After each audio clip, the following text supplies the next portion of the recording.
I remember a lot of things. Sometimes I wish I didn't remember as much as I do remember. But during the debates when Senator Warren was really bashing capitalism and income inequality, all the things, we talked, and you said this is going to play really well with the American public and that she has a chance. And my take was that you were completely wrong, that Americans still love the notion of being able to make it big in this country. And the old Bono quote, with someone in his country up on a big hill, a mansion, he says, I want to get that guy. In this country, it's, I want to be that guy. Is that, and that's why I thought you were, I didn't agree with you. So now does it still play? Does that still play what that zeitgeist that we talked about last time?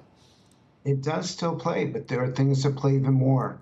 Okay. Remember, we're not the same country that we were before COVID. No. We're not the same country we were before January 6th. We're not the same. We've changed so much in the last 24 months. In some ways it's positive, in some ways it's not.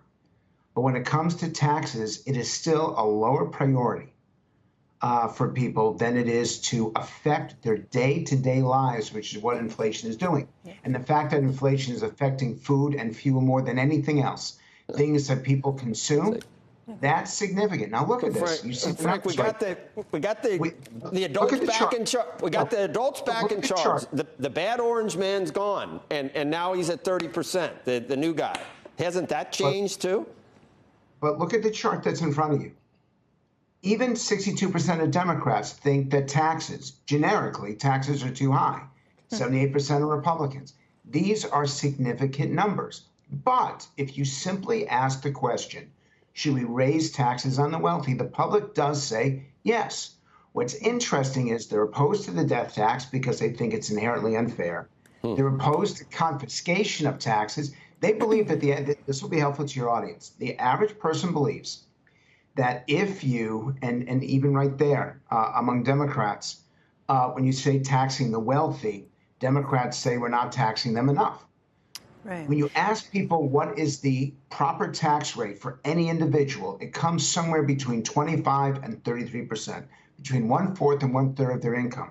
When they found out that people in most states are paying 50% at the highest bracket, are actually paying 50% in federal, state, and local taxes, the American people, a clear majority of the American people say that's too much. So the challenge for, go ahead. But Frank, I think on that point, this is a messaging situation. I mean, we just read that text or the tweet from Elizabeth Warren where she called it a billionaire's income tax. This isn't a billionaire's income tax. This is going to be taxing unrealized gains, and that's a wealth tax. And I think they may win on the messaging because it's complicated to kind of think through some of those things.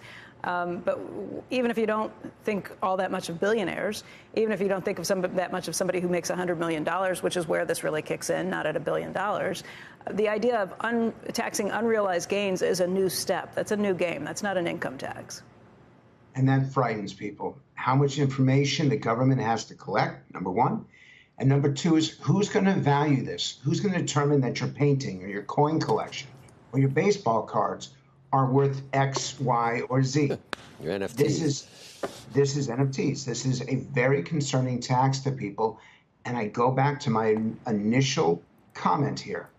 When you ask people what matters most, it's not raising taxes on the wealthy. It's stopping inflation. It's stopping American dependence on oil and energy and foreign governments. It's addressing quality of life issues. The Democrats have found a temporarily positive talking point. But in the long term, if this what they're going to be talking about, I'm telling you right now, on March 31st, 2022, if this is what they go into the election, they will lose Congress because this is not the priority of the American people. Shepard Smith here. Thanks for watching CNBC on YouTube.